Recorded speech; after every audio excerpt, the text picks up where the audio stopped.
The signal was her hand on the table, flat, tapping twice. I didn't know that yet. All I knew, from 2 tables away, was that the guy across from her had been talking for 11 straight minutes without a single pause for breath, and the woman on the receiving end had the fixed, glassy smile of a hostage negotiator running out of options. Then her eyes found mine, and her hand tapped the table twice, deliberate, like she was sending Morse code to a stranger and hoping he spoke it. I did not, in fact, speak Morse code. But I'd waited enough tables in college to recognize the universal signal for please, anyone, intervene.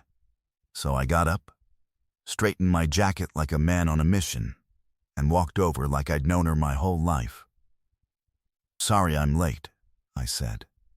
Traffic was a nightmare. The date, tall, aggressively confident, mid-sentence about something involving cryptocurrency and his personal brand, looked up at me with the blank hostility of a man whose monologue had been interrupted. "I'm sorry, who are you?" "Her ride," I said, extending a hand he didn't take. "We've got that thing, the family thing." I looked at her. "Remember? The thing?"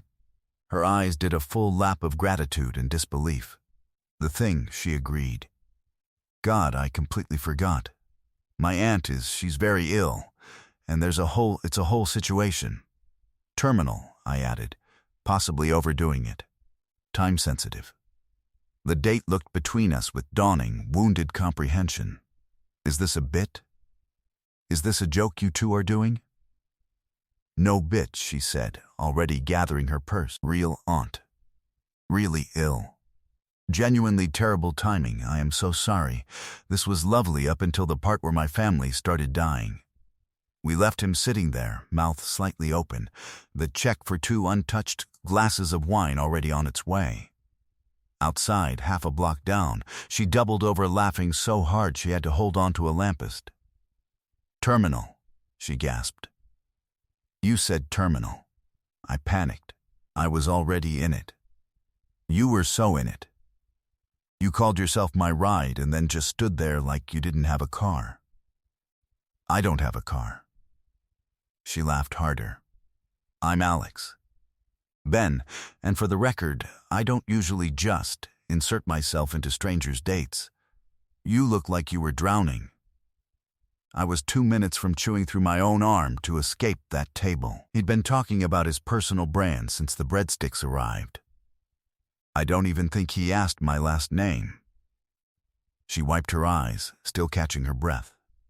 "You didn't have to do that. But God, thank you. Truly, heroically, all in a night's work." I gave a small, entirely unearned bow. Least I could do for a fellow traveler in bad date country. "Buy you a drink?" As actual thanks, not fake family emergency thanks. We ended up at the bar 2 doors down, and it turned out we were easy. Genuinely easy. The kind of conversation that skips right past the small talk into real things. Her job in operations, which is a boring word for a not boring job. My last year of grinding through a slow, unglamorous promotion at a mid-size firm neither of us named because neither of us thought it mattered. We talked for 2 hours. I got her number written on a napkin because neither of our phones would cooperate, and walked home smiling like an idiot at nothing in particular. I did not, at any point that night, think to ask what operations meant, specifically, or where. This turned out to be an oversight. The next morning, I had a 10 a.m. interview at Halden & Cross for a position I'd been chasing for 4 months. A real promotion. The kind that would have actually meant something. The kind I'd rehearsed answers for in the shower like a man possessed. I got there 15 minutes early, tie straightened twice. Folder of resume copies pressed flat against my chest like armor. "Mr. Reyes," the receptionist said.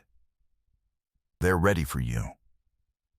I walked into the conference room already composing my opening line in my head.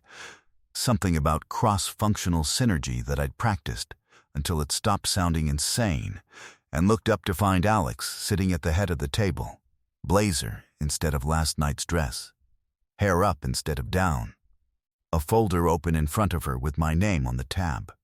Neither of us said anything for what felt like a genuinely dangerous amount of time.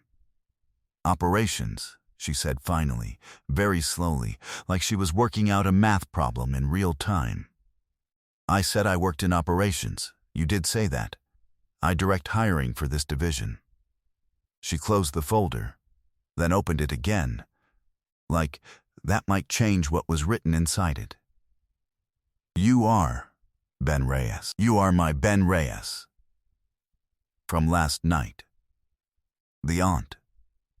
The terminal aunt." "There is no aunt," I confirmed. "There was never an aunt." "I know there's no aunt. I was there for the aunt not existing. I helped you not invent her." She put both hands over her face for a second, the exact gesture she'd have made at the bad date table if she hadn't been too polite to make it there. And when she looked back up, she was somehow laughing and mortified in equal measure. "This is the single most unprofessional morning of my career, and it is currently 10 a.m. For the record," I said, "I did not know you worked here." I would remember. "I've been trying to get an interview at this place for 4 months. I have rehearsed a phrase about cross-functional synergy that I am now too rattled to use. Use it anyway. I want to hear it happen to me on purpose this time." We sat there for a second in the ruins of what was supposed to be a normal Tuesday, and I watched her decide something. The same kind of decision I'd watched her make the night before, right before the hand tap on the table, the look of someone weighing 2 bad options and picking the third one nobody had offered.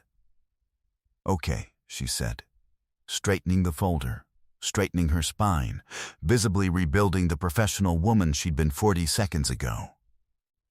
"Here's what's going to happen. I'm going to conduct this interview exactly as I would have conducted it with a total stranger. Because you are, professionally, a total stranger to me. Ant-based emergencies notwithstanding. You're going to answer as if last night didn't happen.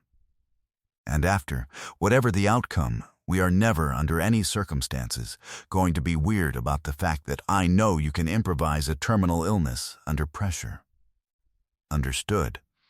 That is actually a genuinely useful skill for this role. I want that on the record. I'm not using it as a factor. But I want it on the record." Noted. I got the job. I want to be clear that I got the job on the merits. 3 other people on the panel, a full technical round, a case study I'd actually prepared for. Weeks before I knew whose name was on the other side of the table. Alex recused herself from the final scoring, cited it in writing, did everything by the book, with the exact rigidity of a person terrified of being anything less than above board.